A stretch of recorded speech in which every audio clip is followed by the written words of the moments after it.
इस देश के 585 राजाओं में 1/3 राजाओं को परास्त कर चुका था।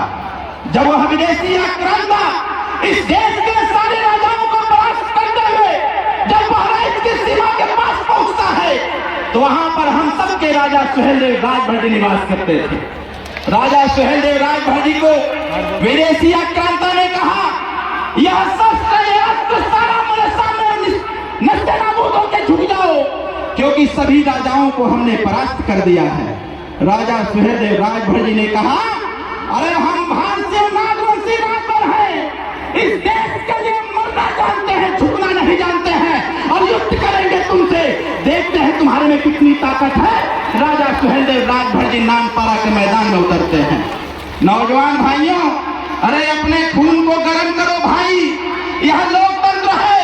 मैं इस दावे के साथ कहना चाहता हूं, अगर यह लोकतंत्र नहीं राजतंत्र होता तो इस देश का राजा कब का ओम प्रकाश राजभर बन गया होता, इसको कोई नहीं रोक पाता।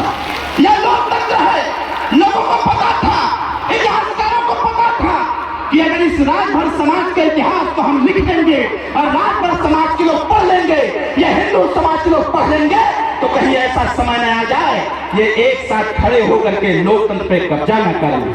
साथियों, लाख साजिशें होती रही, साजिशें रचते रहे लोग, लेकिन राजा सुहेलदेव राजभर जी ने अपने पराक्रम को दिखाने का काम किया और नानपारा के मैदान में एक तरफ 2.5 लाख की सेना और दूसरी तरफ 12,500 की सेना, 12,500 की सेना लेकर के 22.5 दिन तक महायुद्ध हुआ और 22.5 दिन के महायुद्ध के बाद उन 2.5 लाख लोगों का वो हश्र हुआ कि इतिहासकारों ने भी इतिहास के पन्नों में लिखना मुनासिब नहीं समझा। साथियों, इतना घनघोर महायुद्ध हुआ था।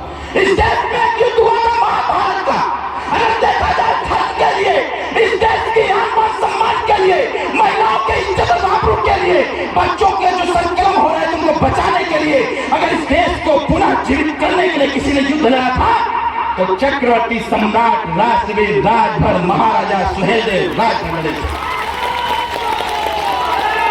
और आज लोकतांत्रिक व्यवस्था में लोगों ने व्यवस्था बनाया था, अरे जिसने इस देश को बचाया, जिसने इस देश में 150 साल तक शासन किया था, आज एक ग्राम प्रधान नहीं बना पा रहे हम, एक जिला पंचायत नहीं बना पा रहे हम, एक विधायक और सांसद नहीं बना पा रहे हम।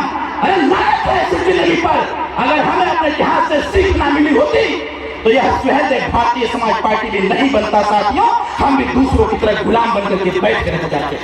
मैं धन्यवाद देता हूं नेताजी को कि नेताजी ने कहा, अगर इस देश में 150 साल तक शासन मेरा रहा है तो लोकतंत्र में भी मेरा शासन होना चाहिए, इसीलिए आपको यहां बुलाया गया है। बताओ, अपनी सरकार बननी चाहिए कि नहीं बननी चाहिए? जोर से बताओ नौजवान भाई, सरकार बननी चाहिए कि नहीं बननी चाहिए? माताओं बताओ, अरे तुम्हारे आशीर्वाद से पार्टी जिंदा है, आपके आशीर्वाद से महाशय जिसको कहा जाता है। लोग किसी नेता से डरे चाहे मत डरे, लेकिन जब राजभर जी बोलते हैं तो पूरा देश हिल जाता है, राजनीति में भूचाल आ जाता है। हमारे नेता, मैं तो मानता हूं इस देश के लोकतांत्रिक व्यवस्था में अगर कोई राजा मेरा पैदा हुआ राजा सुहेलदेव राजभर के बाद, तो वो कौन है? जोर से बोलिए, और जोर से बोलिए, और जोर से बोलिए। हमारा राजा ओम प्रकाश राजभर जी हैं। और अगर हमारे राजा ओम प्रकाश राजभर जी हैं तो बताओ, अपने राजा का साथ दिया जाएगा कि नहीं दिया जाएगा? कितने लोग साथ देना चाहते हैं? हाथ उठाइए। माताओं, यह लड़ाई हमारी नहीं है, यह लड़ाई माननीय नेताजी की नहीं है, यहाँ जितने लोग आए हुए लड़ाई आपकी नहीं है। यह लड़ाई है जिस इतिहासकारों ने हमारे इतिहास को नहीं लिखा, जिन नेताओं ने हमको आपको हिस्सा नहीं दिया, यह लड़ाई उन बच्चों की है जिन बच्चों को आने वाले समयों में लोकतंत्र में स्थापित करना है, इस देश की व्यवस्था पर कब्जा करना है। तो साथियों, मैं ज्यादा कुछ नहीं कहूंगा, अपने इन्हीं छोटे शब्दों के साथ मैं ज्यादा कुछ नहीं कहते हुए अपनी वाणी को विराम देते हुए, और मैं बुलाना चाहूंगा अपने से, जैसे ये राजाओं के राजा थे,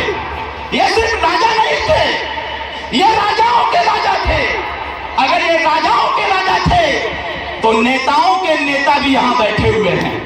देखना चाहेंगे नेताओं के नेता को? जोर से मुझे देखना चाहेंगे? कितने लोग चाहते हैं कि नेताओं के नेता को देखा जाए? दोनों हाथ तक बताइए। हम बुलाना चाहेंगे, हम सबके से हर एक गरीब की आवाज, हर एक समस्या का समाधान करने वाले हम सबके नेता, शेरों के शेर, पंपा शेर, माननीय श्री ओम प्रकाश नाथ भाई जी को आमंत्रित करता हूँ। माननीय नेता जी हमारे संबोधित करें।